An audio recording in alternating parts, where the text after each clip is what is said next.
Thank you for tuning in to Miss Tracy and Clarity today. My grandmother introduced me to a $1 million statement years ago. She said, "I love you, but I don't like you." She wasn't talking to me personally, but that statement took me by surprise. I had never heard nothing like that in my life.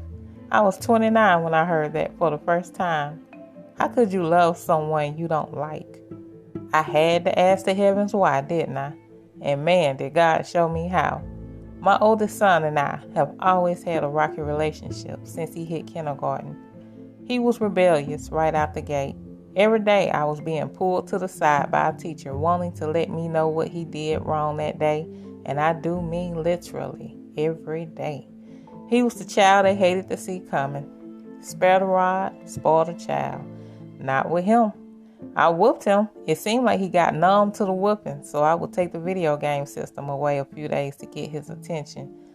Tony Evans says it best: boys learn by consequences. It will work sometimes. He would actually act like he had some sense. To his defense, his trouble was 50-50. He brought some drama on himself, and sometimes drama just found him.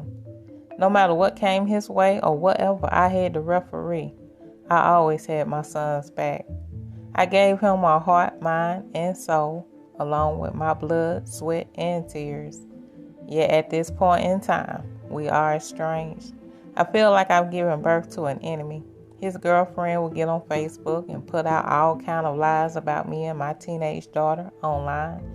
My son never stopped her or tried to correct the situation. He even added fuel to the fire with his own thoughts and feelings.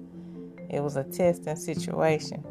I had to leave her in the Lord's hands because she has a legal mental illness, his girlfriend. I don't know how to deal with people like that. I admitted and quit it. I just accept this is what mentally ill people do.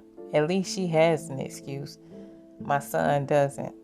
It feels strange for someone who I raised day in and day out to be so emotionally detached from me. It's spiritual. That's the bigger picture here. I have to put him in God's hands. I just have to be the bigger person because of my relationship with God. I know better. Period. I have to trust that God allowed it, so I have to let the script play out for what it is.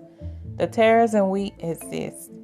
The tares being the devil's children, and the wheat being God's children. Just because you give birth to someone doesn't mean they will be automatically saved because of you.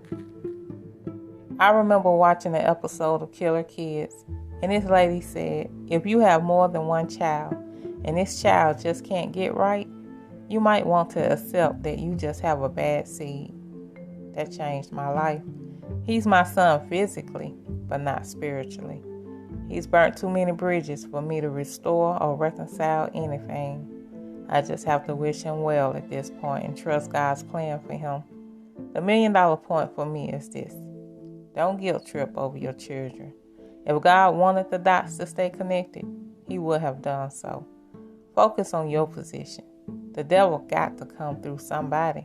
If he can't get you through your friends or lovers, yes, he will use your children if they are open.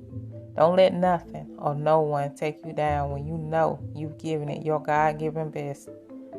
So stay blessed. If you have any questions about today's episode, you can email me at misstracyandclarity@gmail.com. MST as in Tom, RACIAND as in dog, CLARIT as in Tom, Y @gmail.com. Godspeed.